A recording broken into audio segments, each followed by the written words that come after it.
The pyramids, ancient Egypt's hidden power plant. For thousands of years, the pyramids of Giza have stood as silent sentinels over the sands of Egypt. To the casual observer, they are grand tombs, built to honor the pharaohs and guide them to the afterlife.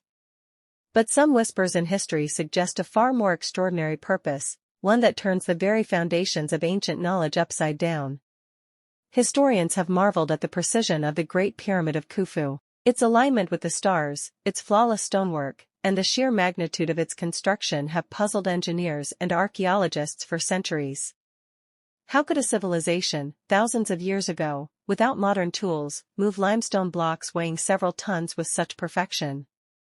What if there was more than human effort involved? Some researchers argue that the pyramids were not merely tombs but colossal energy machines, designed to harness the natural forces of the earth. According to ancient texts and obscure archaeological findings, the Egyptians possessed knowledge of a type of energy, one that flowed beneath the earth and could be channeled through stone. Khufu's pyramid was particularly unique. Within its massive limestone walls and granite chambers, the placement of every block, the angles, and even the air shafts were precisely calculated to focus this energy. The king's chamber, made entirely of granite imported from Aswan, acted as a kind of capacitor, storing energy generated by natural vibrations and cosmic alignments. The Egyptians had discovered resonance. They understood that certain frequencies, amplified by the pyramid's geometry, could produce powerful effects. The story begins with an apprentice scribe named Imhotep, no relation to the famous architect, but a student of his teachings.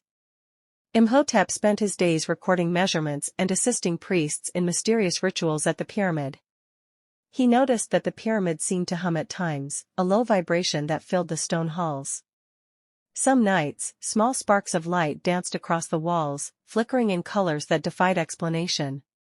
One evening, as the sun sank below the horizon, casting long shadows across the desert, Imhotep ventured into the grand gallery alone. He had heard whispers from the elders about a hidden chamber, a place that no ordinary worker or priest could enter.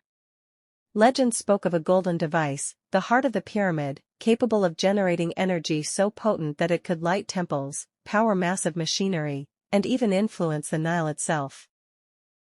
As he climbed the steep incline of the gallery, the vibrations grew stronger. His footsteps echoed unnaturally, resonating in perfect harmony with the hum. Imhotep placed his hand on the polished limestone and felt warmth, not the heat of the sun, but a deep, pulsing life force. Suddenly, the stone beneath him shimmered, revealing a hidden passage lined with gold inlays and strange hieroglyphs that seemed to move as he looked at them. At the end of the corridor lay the king's chamber.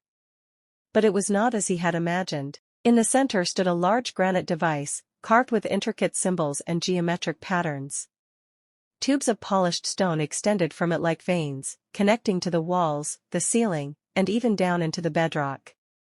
Sparks of blue energy danced along the surfaces, illuminating the chamber with an ethereal glow. Imhotep realized the truth: the pyramid was alive. It was a machine designed to harness the energy of the earth, the stars, and perhaps the gods themselves. He watched in awe as the device pulsed rhythmically, sending waves of power that seemed to vibrate through every stone in the structure. The priests, he understood, were not merely performing rituals, they were calibrating the pyramid, tuning it to the correct frequency, unlocking its potential. Over the next months, Imhotep documented what he saw. When the pyramid was fully activated, it could light the temples of Memphis with a glow brighter than the sun, purify water, and even create small tremors that reshaped the desert landscape. The pharaoh, aware of the pyramid's true power, used it wisely, for prosperity, agriculture, and defense. Ancient texts hinted that the Nile's seasonal floods were sometimes guided by the pyramid's energy, ensuring bountiful harvests. Yet, the knowledge of this technology was sacred and closely guarded. Only a few high priests and the pharaoh knew the full extent of the pyramid's capabilities. Imhotep understood that the secrets of this energy could easily be misused. If they fell into the wrong hands, the balance of Egypt, and perhaps the world, would be at risk. One night, during a rare celestial alignment, Imhotep witnessed an event that would change his understanding forever. The pyramid's energy formed a luminous beam that shot upward into the night sky, connecting with the constellation Orion. The stars themselves seemed to respond, twinkling in synchronization with the pyramid's pulses. It was as if the earth and the heavens were linked through this ancient machine. Imhotep knew then that the pyramids were far more than tombs. They were instruments of harmony, designed to channel energy from the universe into the world, ensuring balance and life. The pharaohs were not merely rulers, they were guardians of a technology so advanced that the modern world could scarcely comprehend it. As centuries passed, the knowledge of the pyramids' energy faded. Invasions, natural disasters, and the passage of time buried the secrets beneath sand and stone. Yet, the pyramids still hum softly, resonating with the earth and stars, waiting for those who are ready to listen, to awaken the hidden power once more. Imhotep, now an old man, etched a final message into a secret chamber: the pyramid is not dead. It sleeps. And one day, the world will remember the light within the stone. Even today, when scientists measure subtle vibrations, electromagnetic anomalies, or the mysterious way the Great Pyramid aligns with celestial bodies, one can't help but wonder if the ancient Egyptians truly mastered a science lost to time. Perhaps, just perhaps, the pyramids were not just tombs, they were the world's first power plants. And deep within the limestone walls of Giza, the hum continues, waiting.